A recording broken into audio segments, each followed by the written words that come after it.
She stated, "My social media is my personal brand. You can't control it." After posting thirst traps, I said, "Understood." So I treated her like a brand I no longer wished to be associated with. Her brand took a hit when I tagged her in my moving out post. I, 28 male, need to get this off my chest while everything's still fresh. My now ex-girlfriend Valentina, 26, just learned that treating your relationship like a business transaction works both ways. We'd been together for 3 years, living together for the last 18 months in my apartment. Val worked as a lifestyle influencer, started small but grew to about 89K followers on Instagram. She made decent money from sponsorships, maybe $3 to $4 a month on average. Not quit your day job money, but respectable side income. The problem started about 6 months ago. Her content shifted from travel pics, food reviews, and workout routines to increasingly revealing photos. Look, I'm not some controlling prude, but when your girlfriend starts posting bikini shots in poses that belong on OnlyFans with captions like, "Your view could never," while you're literally sitting next to her, it hits different. Casually at first, "Hey babe, noticed your content's changing up lately." Her response? "It's called growth, Damien. My engagement is up 40%. Cool." Noted. The breaking point came 3 weeks ago. She posted this elaborate photo shoot, professional photographer, rented beach house, the works. Must have cost her $2,000 easy. The photos? Let's just say they were one wardrobe malfunction away from requiring an age verification. The comment section was exactly what you'd expect. Dudes shooting their shot, fire emojis, the usual thirsty parade. But here's the kicker. She was responding to them. Flirty replies, heart emojis, DM me, energy.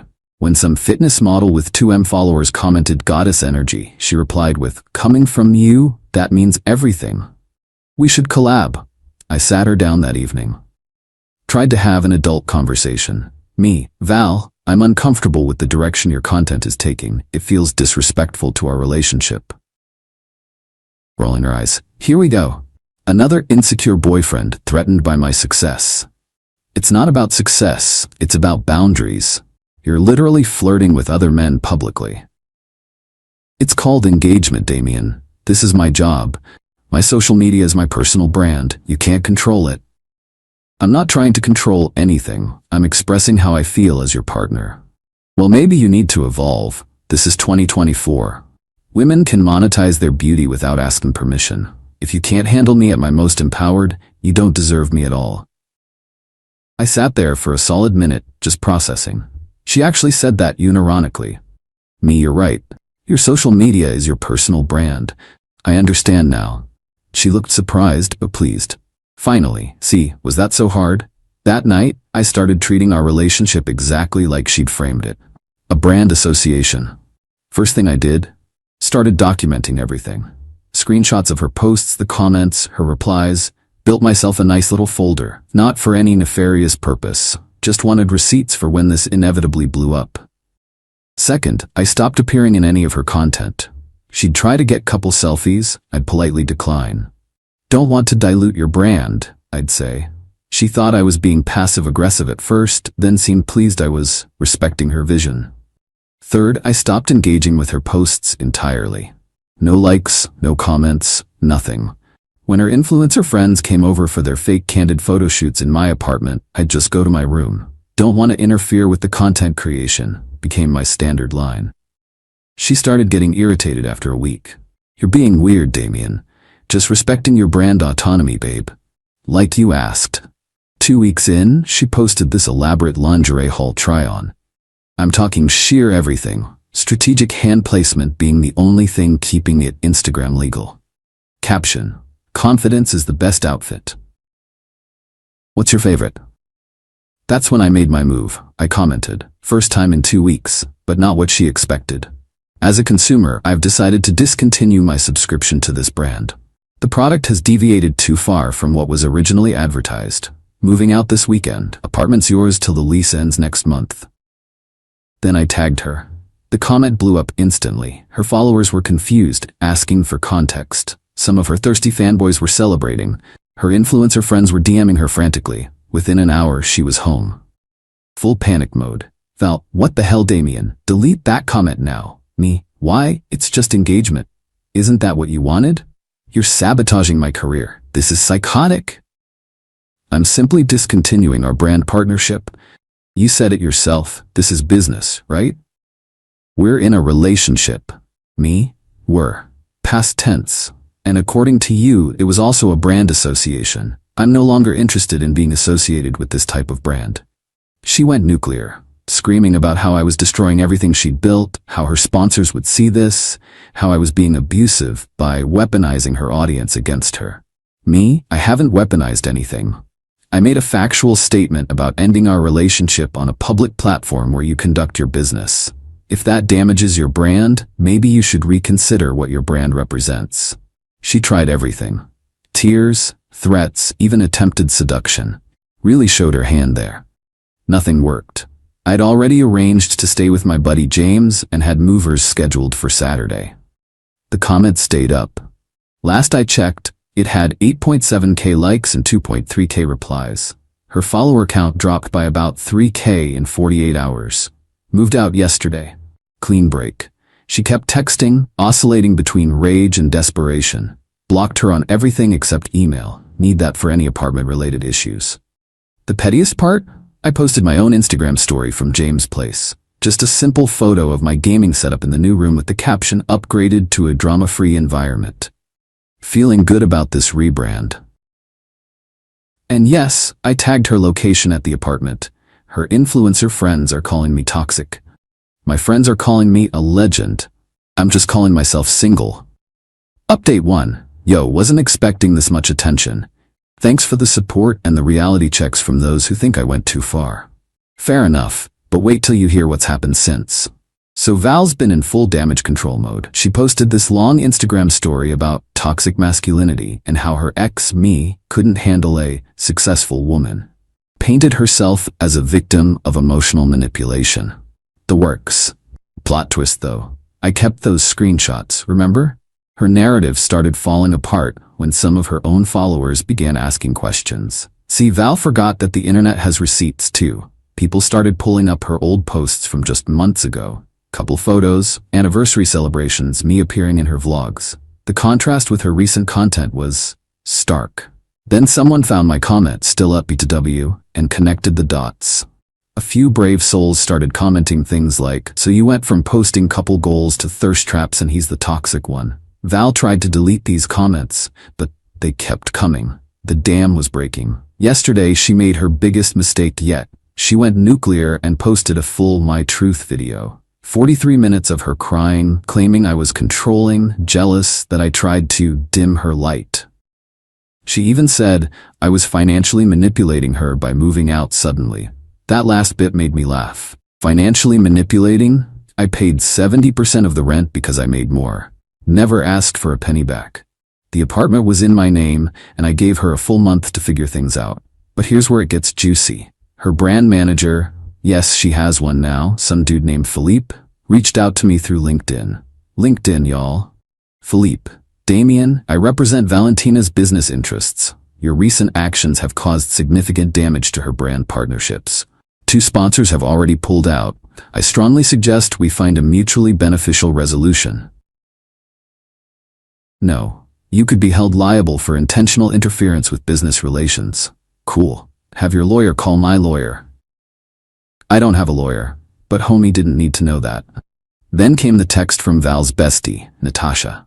Natasha, actually disgusting. Val is crying every day. She lost the Fashion Nova deal because of her stunt. That's $10K she needed for rent. Hope her happy destroying a woman's career because our ego couldn't handle her glow up. She destroyed her own career by turning our relationship into content. I just provided an honest review of the product. She's gonna be homeless, Damien. Doesn't that mean anything to you? She has 89K followers and made 4K a month. She'll figure it out. That's what empowered boss babes do, right? A piece of shit. But wait, there's more. This morning I woke up to 73 missed calls. Not from Val, still blocked, but from random numbers. Turns out she posted my phone number in a close friend story, claiming I was threatening to release intimate content if she didn't pay me. Complete fabrication. We never even made that kind of content. and I would never do something like that, even if we had. I screenshotted everything, went straight to the police station, and filed a harassment report. They took it seriously, especially the false accusations part. Got a case number and everything.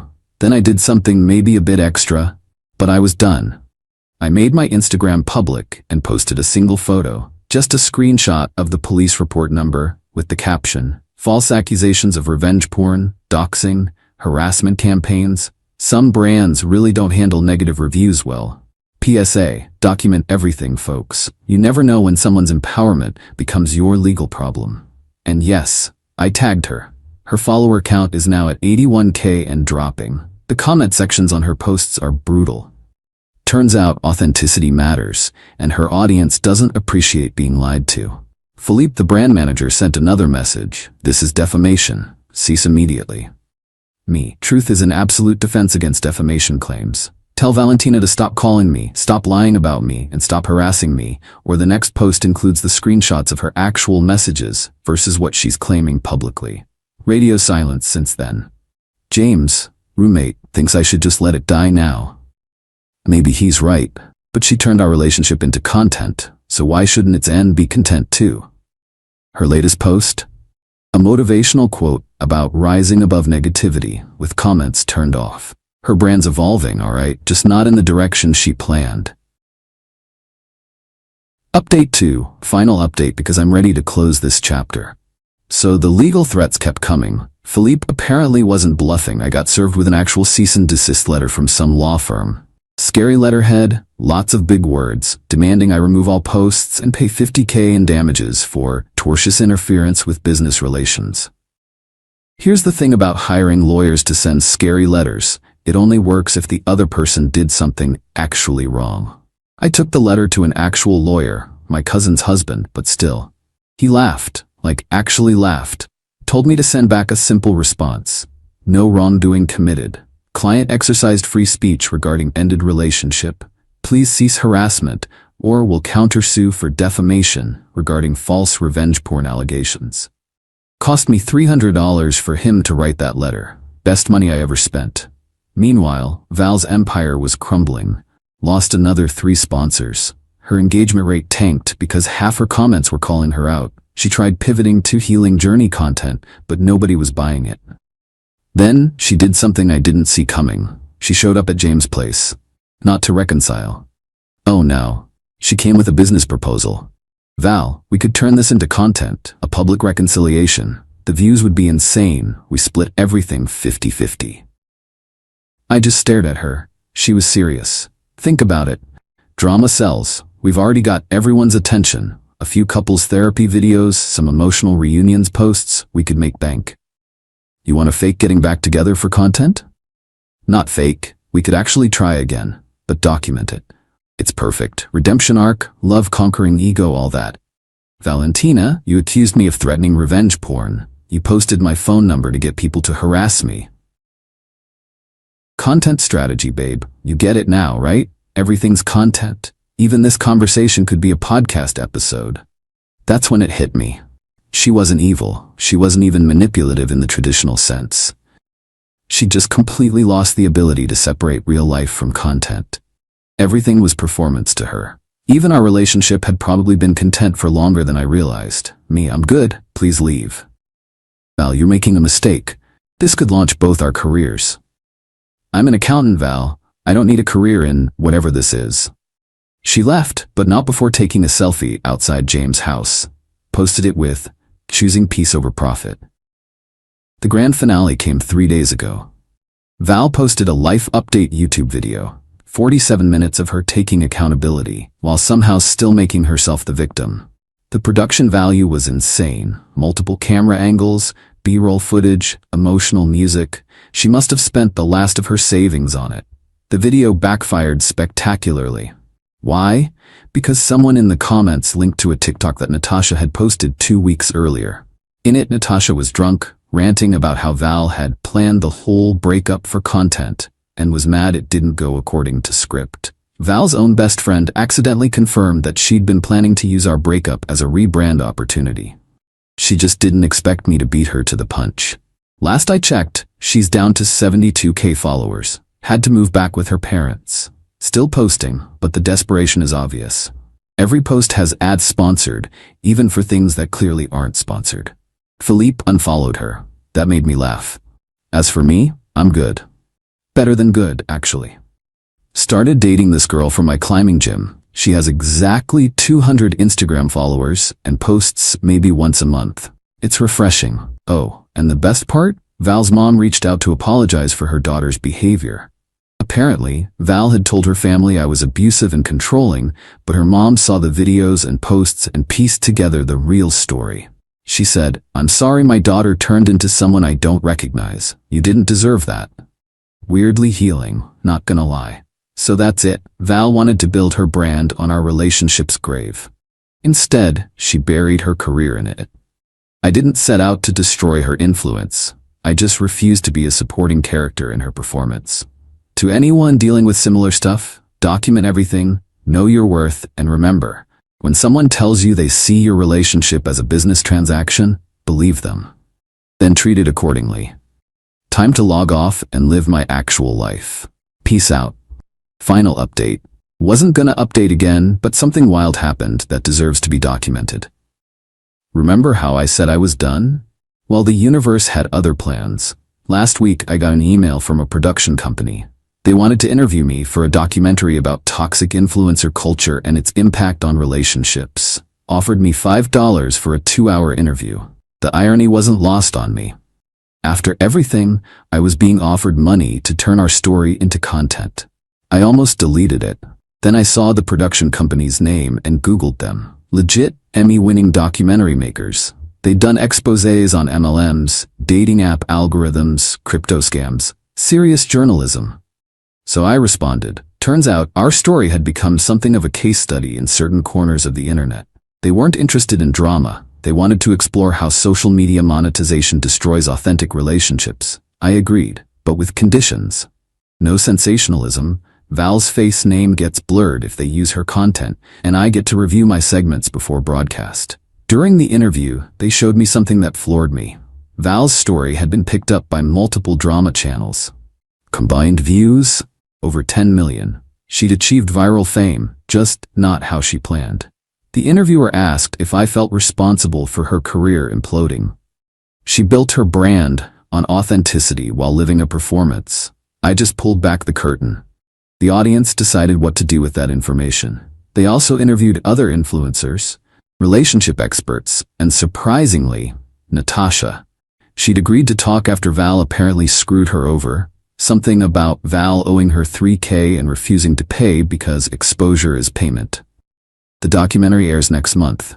They titled it Manufactured Love When Relationships Become Content. Val found out about it, started posting about legal action, and telling her side. Nobody cared. She's at 31K followers now, barely pulling 1K likes per post. The comments are mostly bots. She started a podcast called Cancelled But Confident. It has 47 downloads total. I know because she made the mistake of making the stats public. Meanwhile, I'm still with climbing gym girl. Her name's Rebecca. She watched Val's original My Truth video with me last night. Her reaction? Wait, she really thought filming your breakup would save her career? That's genuinely sad. It is sad. Val's still out there, posting into the void, waiting for her comeback moment. Still turning every life event into content. Still unable to distinguish between authentic existence and performance. But here's what I learned. When someone tells you they see everything as content, they're warning you that nothing is real to them. Not your pain, not your joy, not your relationship. You're just material. I don't hate Val. I pity her. She's trapped in a prison of her own making, performing for an audience that's already left the theater. My comment is still up on her lingerie post, by the way. 47K likes now.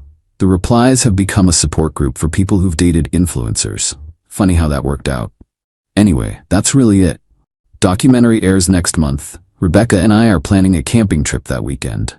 No phones, no photos, no content. Just actual life. Sometimes the best revenge isn't destruction. It's letting someone face the natural consequences of their choices while you move forward. Val wanted to be a brand. She succeeded. Just became one nobody wants to buy.